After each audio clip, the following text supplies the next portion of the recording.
We are going to get to the heart of public safety, and we are going to get to the root of crime, and we will make the city safe. Because as your chief, I am up for the challenge. Thank you. You are listening to Seattle Police Chief Adrian Diaz right there, sworn in last week, finally attaining that permanent job after 29 months in the interim role. He says he's always up for a challenge. Well, plenty of them over this past weekend with a rash of shootings in the city. We'll take a look at what the SPD is doing about gun violence with a new chief on the job. We're also looking at an interim transit program to help large employers that's going permanent, and a shocking trend of deaths for homeless people in the city of Seattle. All this and more on Seattle News, Views, and Brews this week. I'm Brian Callanan. I'm a host on Seattle Channel. The views expressed here are mine, all mine. And my co-host is David Croman, transportation reporter for the Seattle Times. And David, it's not that I expected the Seahawks to lose to the 49ers, but for some reason, this one didn't hurt as bad as I thought it would. No, I wish it hadn't been such a blowout, especially because the first half was so close. I thought maybe they had a shot. But no, even making the playoffs, I think, was kind of gravy to a lot of people. So it's pretty relaxing to go in as the massive underdog, because then if you lose, it's, kind of what everyone expected anyway. Always. Yeah. Well, we'll see what happens next year. Looks like Geno Smith is coming back. So thank you, David. As always, thanks to City Grind Espresso, our background noise sponsor for the audio podcast on the first floor of the Seattle City Hall. John, make sure you're keeping up the good work there. And a big thanks to our patrons, too. This year, we're asking people to join at the very simple, easy as can be, $5 a month level, and we will send you a Seattle News, Views, and Brews sticker. David, I'm going to send one of these to you, too, because it's so darn special. Feast your eyes on that right there. Full color. It's incredible. And we're going to get all these to our current patrons out there. Have some patience, please. But new patrons, why don't you join in? We'll feature a photo of your sticker in action if you send it to us on a travel mug or a folder or something along those lines. Cannot wait for that. And a special mug shot of the week this week from Pete, who sends in a shot of his mug, one of the last ones I have out there. It's with his cat, Harry, a Seattle library book there, too. Thank you very much, Pete, for the support there. Thanks also to Converge Media, too, for airing the video version of this podcast Wednesday nights at 7. All right, let's get rolling with right here, right now. Well, David, the Seattle Times was one of many media outlets that noted this past weekend, just days after Chief Adrian Diaz was sworn in as the chief of the Seattle Police Department, it was a weekend marked by a number of instances of gun violence. We had a drive-by shooting at 10th and Pike, 2 weekends in a row for this kind of violence near Capitol Hill, another shooting in the New Holly neighborhood, plus a rather brazen situation with 3 men entering a teriyaki restaurant on Rainier Avenue and shooting a man in the chest and killing him. I know, David, right after a swearing-in ceremony where the chief accurately pointed out that violent crime is dropping overall in the city of Seattle, we have a weekend like this, and I think the question always comes to, what else can the SPD do to stop shootings like this from happening? Yeah, I mean, it was if it was an easy answer, I suppose they would do it. I guess it depends on whom you ask. I think Chief Diaz and a lot of folks in the police department would say they need more police officers because the numbers are still down. Bruce Harrell wanted to roll out Shot Spotter again. The perennial piece of technology to kind of triangulate where gunshots occur in the city. That is and always has been quite controversial, and the Seattle City Council didn't like that. Didn't bite on it in the budget this year for sure. Right. Yeah. And then there's also on the kind of broader side is community engagement and outreach, and communities like Choose 180, which take a kind of more community first approach to this. But again, none of these are new things that we're talking about in relation to gun violence. Right. So, I mean, it's great that the numbers of the amount of violent crime is going down. I suspect that has a strong correlation to how much is open, because we saw current crime go up when the pandemic struck and a lot of things shut down. And so it's good to see that as we open society back up, that seems to be sort of following that same correlation. We'll see how long that lasts and if that continues. But that's not to say, just because it's going down, not to say that you still don't get these bursts of gun violence. And I would be I would be out over my skis if I could explain why that happens. Yeah, it's just always so challenging because Chief Diaz, in his swearing-in speech, actually pointed out that the SPD has recovered more guns, meaning taken them off the streets since 2020 than it has in 20 years. But clearly, a lot of work to do. And I want to head back to that whole issue of these community-based groups dedicated to reducing gun violence. You talk about community passageways, Choose 180, Rainier Beach Action Coalition. I've dealt with that group before. There's some other work that needs to happen within that community to try to stop this gun violence from happening in the first place. Yeah, I mean, I think a lot of what they do, because, a lot of gun violence involves, the victims of gun violence on one day, a lot of times end up being the shooters on a different day. So a lot of what these groups do is sort of try to, step in and prevent retaliations and, fill people's days and connect them to jobs and opportunities and give them reason to not need to go out and feel like they need to establish some kind of dominance through violence. So, it's kind of a very upstream way of getting people into different situations where violence is not something that they feel like they need to resort to. Mm-hmm. These different programs, I know they work. There's a lot of efforts around them that show that they do, but I think about the different work that's going on with alternative 911 responses or whatever else. I mean, this really is one of those both and conversations. You need the police presence, you need these community groups, and you need some other ideas of how to respond to these 911 calls too. Yeah, and that was really born out of the 2020 protests. I think Community Passageways got a pretty good budget infusion in the months after that, after 2020 and those protests. And there was a lot more focus put onto community groups. That said, I don't know that there has been the amount of progress on establishing those alternatives to 911 as many people expected or hoped, including some of the biggest advocates. I know that Councilmember Lewis has been sort of pushing for this for a while now, but we really don't have a lot up and running as far as true alternatives to 911 just yet. And there are a lot of reasons for that, but I don't know that that is out and functioning in the way that a lot of people, at least in 2020 when a lot of those protests happened, would have hoped they would be by now. Well, thank you for that back and forth, David. I appreciate that. And I wanted to look at something a little more closely aligned to the work you're doing as the transportation reporter for the Seattle Times here. There's something on the City Council's Transportation Committee agenda this week, making the Employer Shared Transit Stop program into a permanent thing. So these are these Microsoft connector buses, etc. You're going to see them on the street. We've had them for a while. They've had interim approval to use Metro bus stops, shuttle bus zones since 2005. And in 2017, the city started a pilot program to study this. So now the city wants to make this permanent with annual fees charged to the employers who want to use this program. The shuttles can't use the super busy spots like rapid ride stops, etc. There are some other provisions too. And it sounds so far so good here, David, with this, but I think this comes back to a lingering reality of the COVID pandemic, fewer people coming back to work, fewer people feeling all that positive about using transit. With a plan like this, if you build it, will they come? What do you think about that? Yeah, I don't know. I mean, I don't think they need to report out as much as, say, King County Metro does. But, we can look at King County Metro and say, I think ridership is still about 50% of what it was pre-pandemic. So it's not good. I think that there have been some delays in reopening offices. So although, I know that Microsoft has brought more people back than maybe the average downtown company. So I wouldn't be surprised if it started getting more users. And, I guess it's kind of interesting. You could see an argument that a program like this takes away from Metro and public transit, because they're using these private systems instead. There's also probably the argument that if these people were not taking these shuttles, they would drive. So it kind of, I don't know which one you compare it to, because if you compare it to driving, then you say, well, this is a nice alternative. If you compare it to Metro, then you might think it's taking away from ridership there. So, I don't know. I mean, I would think on balance, it's probably seeing better ridership than Metro, just because companies like Microsoft seem to be opening back up a little bit more than kind of the general business climate. I don't know what the sort of broader implications are for transit in King County. I don't know if there are any. There might not be. But, it's good for these employees, I suppose, who need to get across the bridge and get into Microsoft, that they have this option.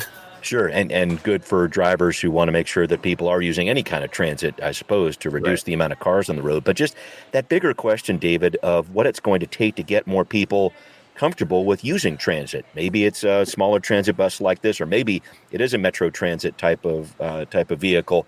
The city is actually citing some surveys in its presentation today that indicate, compared to pre-COVID patterns, just a lot of people envision driving alone more and using public transit a lot less.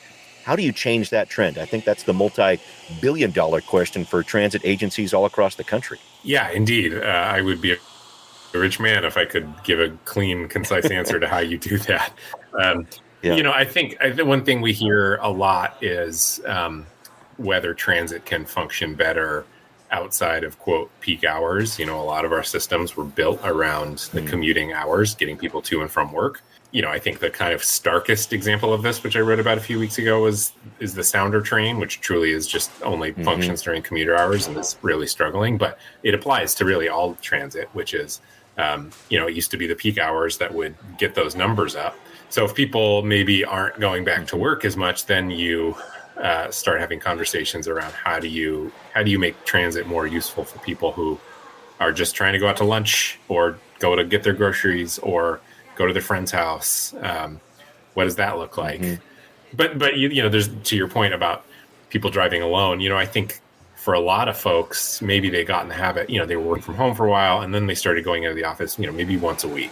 And they're thinking, the roads are emptier, easier to drive, it's quicker.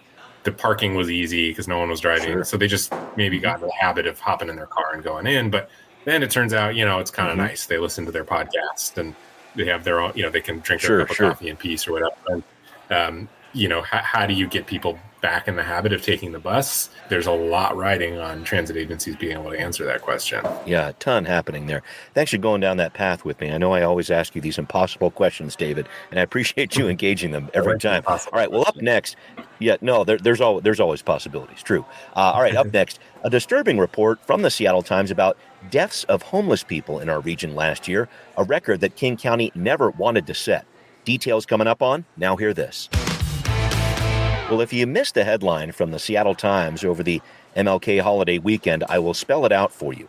More homeless people died in King County in 2022 than ever recorded before. 310 people died while homeless in Seattle and King County, a 65% jump over 2021, and an increase of more than 100 people from the previous all-time record set in 2018. I was talking a few months ago with the CEO of the King County Regional Homelessness Authority, Mark Dones, not about these numbers specifically, but this related issue of the urgency of the work the KCRHA is doing. And here's what they said. There has to be some recognition, I think, in how we spend our money, that the idea that we're going to build our way out of this crisis over 20 years that doesn't align, again, with what it's clear that voters are asking for, or even, from my perspective, with being maximally responsive to human dignity and suffering, right? Like, this is a humanitarian crisis and we got to act like it. Well, David, there's a lot to unpack with this statistic here. The amount of fentanyl-related overdoses makes up more than half of the overall death toll. The amount of homicides going on involving homeless people doubled from 2021. What struck you about this information? A very solid report from your colleague, Anna Patrick. Yeah, I mean, the jump in homicides is concerning, of course. That certainly stands out, that I think it was, double than it was the year before. And so, we talked about gun violence. Is no exception in the homelessness community. Fentanyl, like you said, I mean, that is just kind of ravaging so many communities right now, and it seems to be getting stronger and more available. It's just such a different ballgame than the heroin of old. And you talk to any fentanyl user or people who work with people who use fentanyl, widespread understanding that if you're using fentanyl, it's kind of a question of if, not when, you will have an overdose, and no one will be there with naloxone to help you. But then there's kind of, a couple other pieces to that. I mean, one, with the pandemic, so many services shut down. There were, it used to be that there was a lot of, maybe not enough, but there were spaces that people could go and seek services when they need it. And then a lot of those closed their doors during the pandemic. And that has shown up in a lot of really uncomfortable ways for people, a lot more people on the streets, people in a worse way than they maybe otherwise would have been because they didn't get the help they needed. But then there's another piece of this too that I think, I read about this years ago when I used to work for Crosscut, which is the homeless population is getting older by quite a bit. And there's a lot of reasons for that, but one thing is you see a lot of kind of what they think of as like second half boomer generation. So not the kind of more like late 50s, maybe early 60s people were born. A lot of those folks just got hit with a lot of different challenging times and maybe don't have the savings or resources or pension. So a lot of those folks are becoming homeless for the first time, and being homeless is really bad on your health. And so if you look at the kind of average age of homeless population, it increases every year. And so, medical professionals have been warning for a long time that we're going to see this wave of increasing deaths among folks for no other reason that they're getting older, and being homeless ages you by 15 or 20 years. So being a 60-year-old person living on the streets sort of in some ways like being 80, and there's just very few resources for these people because nursing facilities and assisted living facilities are expensive and hard to come by, and hospitals don't want people staying there too long, but at the same time, shelters won't take them if they've got some kind of disability. Anyway, it's a really hairy situation, and I wouldn't be surprised if part of this spike is seeing some of this kind of wave of deaths of older folks that medical professionals have been predicting would be happening. Yeah. So a lot of different angles there. That's just one that I think sometimes can get overlooked. I did want to jump back on the criminal cases piece, though, because this is a really tough one. The Seattle Police Department says homicides rose across all populations in the city, with 56 criminal homicide investigations reported. Last year, homeless people made up more than 32% of those cases. Any thoughts about that and what can be done about that situation? Those cases are so difficult to work on and to bring to court, I think, for officers, just because it's difficult to identify some of the people involved, etc. Some thoughts about what's happening criminally there, because I thought that was a very alarming statistic here, too. Yeah, that's it's hairy to know exactly what's going on there. I mean, I think drugs and fentanyl probably play part into that.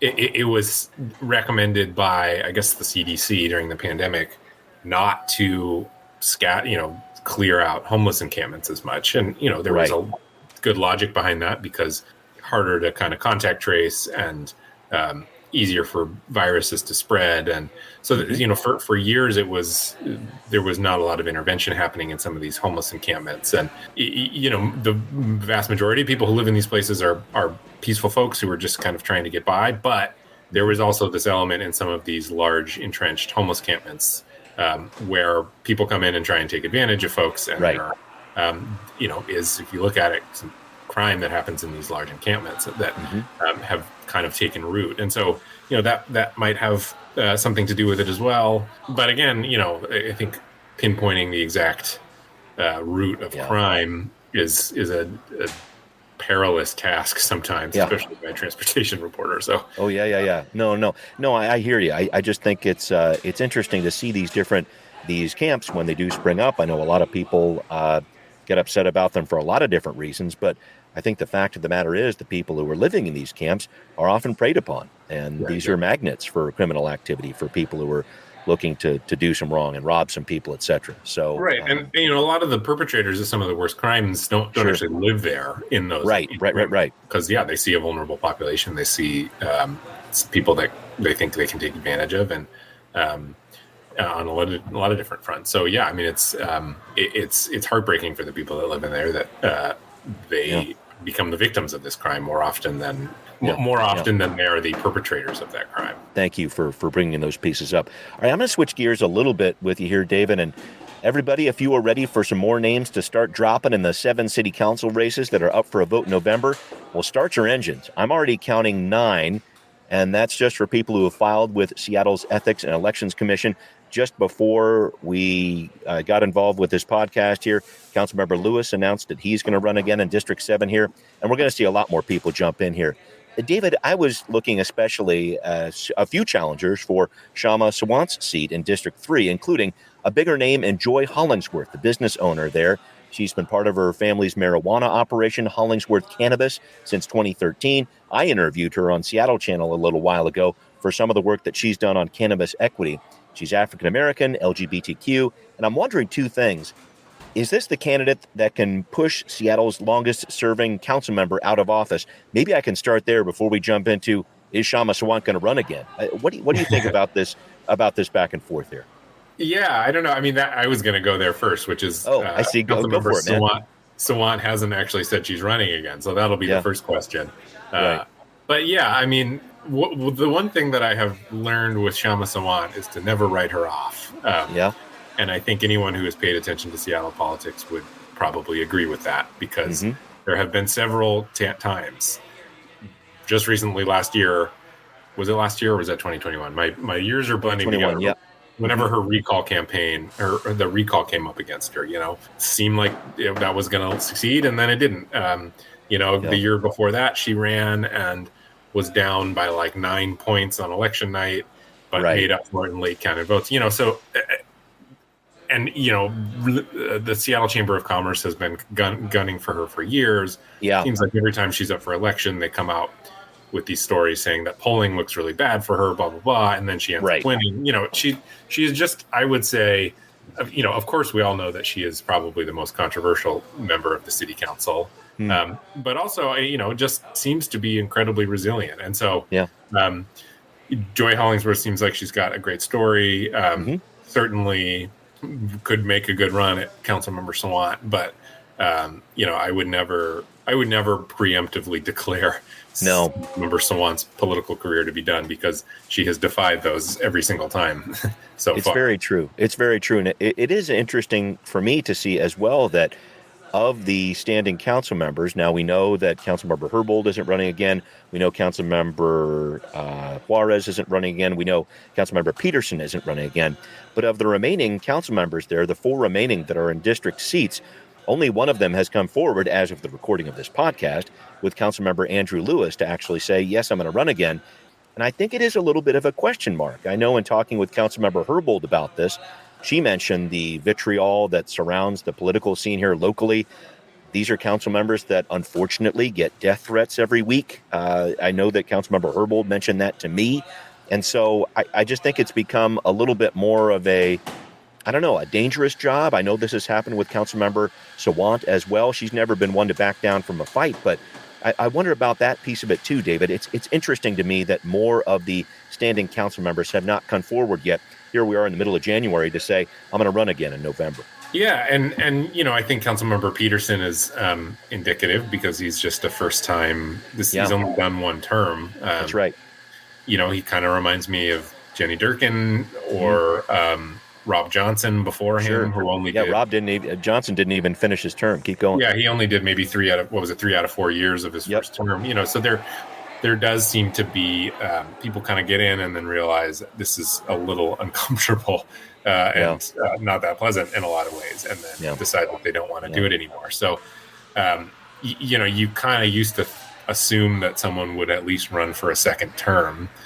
But you can't really make that assumption anymore. Councilmember Juarez, that to me is the least surprising, because she said, I think, even she ran for re-election. This is her second term, and I'm fairly I don't have it written down anywhere, but I seem to remember her saying during that campaign that it would be her last, that she wouldn't run again.